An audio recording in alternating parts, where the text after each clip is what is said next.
Bonjour Jennifer et Salomé. Oui. Alors vous êtes les créatrices de la marque éco-responsable La Chamade. Pourquoi La Chamade et qu'est-ce que ça signifie? Alors, du coup, c'est la chamade ou chamade tout court en fait. Et chamade, ça fait écho à un cœur qui bat la chamade. Donc, sous l'effet d'une vive émotion, on a le cœur qui s'accélère. Et voilà, c'était toute cette symbolique-là qu'on voulait. J'ai pu voir avant que vous travailliez dans des secteurs totalement différents. C'est quoi le déclic qui a fait que vous avez changé de branche? C'est surtout le fait qu'on soit devenues mamans, toutes les deux, à 2 mois d'intervalle. Ça a un peu remis tout en question, notre vie, notre quotidien et nos envies surtout. Et voilà, ça a été un déclenchement, je pense, pour toutes les deux. On a eu envie de changement. Et pourquoi le secteur du textile en particulier? C'est plutôt le fait que ce soit en rapport avec la famille, toutes les valeurs familiales, et on aimait aussi le fait de pouvoir refléter nos nouvelles envies de maman en fait et notre nouveau quotidien, et le fait de porter les vêtements en famille, ça nous a séduit. Ouais, on avait envie notamment par le procédé qu'on a choisi, donc qui est la broderie principalement, de pouvoir personnaliser au gré de nos envies et pouvoir afficher les messages qu'on aime, des choses un petit peu rigolotes, poétiques, vraiment qu'on n'ait pas forcément de limites. Et est-ce que donc vous êtes vos propres designers en termes de la collection? C'est vous qui avez tout inventé? C'est ça, c'est nous dans nos locaux qui créons les motifs, les messages et qui personnalisons, ce qu'on s'est équipé d'une brodeuse et d'une presse à chaud et de quoi graver nos bijoux. Voilà, donc on fait tout. C'est ça, non, après c'est du fait maison, on est aussi bien entouré au niveau notre entourage, au niveau de la com, tout ça, on est pas mal conseillé et on est en totale autonomie. Qu'est-ce qu'on retrouve alors dans cette collection qui est pour toute la famille? Des vêtements, principalement, des sweats, des t-shirts pour les adultes, les enfants, des bodys pour les bébés. Et puis on a également des sacs et des pochettes en accessoires et des bracelets, des colliers en bijoux. Est-ce que les vêtements bio et éco-responsables, ça a tout de suite été ce que vous désiriez en termes de qualité? Ouais, complètement.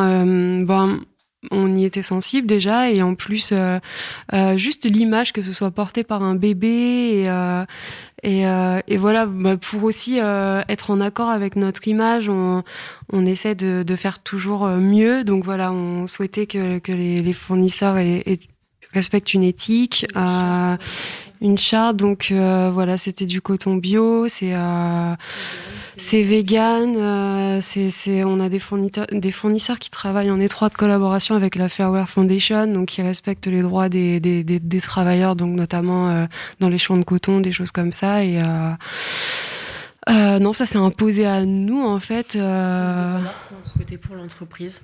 Voilà. C'est ça. D'accord, et comment vous faites donc pour vous approvisionner? Est-ce que c'est en France ou il y a également des produits qui viennent d'ailleurs?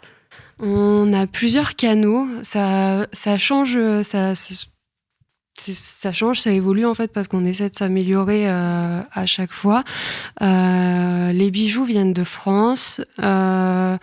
Actuellement, on a les sweats qui viennent d'Asie. En fait, le fournisseur est belge. Le coton est récolté en Inde et l'usine est au Bangladesh. Donc ouais, c'est ça, c'est une proximité entre les deux pour éviter que, malgré que le coton pousse à l'autre bout de la planète, qu'il fasse encore un tour et ainsi de suite. Donc c'est des choses qu'on essaie d'améliorer à chaque fois dans notre sourcing et on espère pouvoir se rapprocher de plus en plus. Vous aviez dit donc que vous avez votre propre atelier. Est-ce que vous pouvez expliquer un petit peu le procédé par rapport à la broderie et à la sérigraphie? Alors la broderie, on a un travail en amont, donc déjà de préparation de fichiers, déjà tout ce qui est design, tout ça une fois qu'on est d'accord. Ouais. Après on a un fichier propre à la broderie en fait, où on doit positionner point par point, exactement dire à la machine ce qu'elle va faire. Ouais, c'est ça. On numérise ce qu'on appelle numériser la broderie. Et puis ensuite, il y a le choix des fils, des couleurs, de la qualité, du sweat. On fait des essais en fonction des matières qu'on va utiliser parce que ça réagit pas pareil. Et puis après, on a une machine qui fait le travail qu'on lui a demandé. Pour le transfert sérigraphique, donc là, ça va parler un peu plus parce que ça peut s'apparenter. C'est pas pareil, mais ça peut s'apparenter à ce qui est du flocage. C'est Nous, pour le coup, là, c'est quelque chose d'un peu différent parce que c'est une encre sérigraphique qui est projetée sur un papier et qui va être ensuite imprimée dans les fibres du tissu. Mais en termes de procédé, ça ressemble à du flocage, le mouvement qu'on va faire en fait. Vous avez appris à faire ça toute seule quand vous vous êtes lancée ou vous avez eu besoin quand même d'un peu d'aide? On a fait pas mal de formations en ligne. On a eu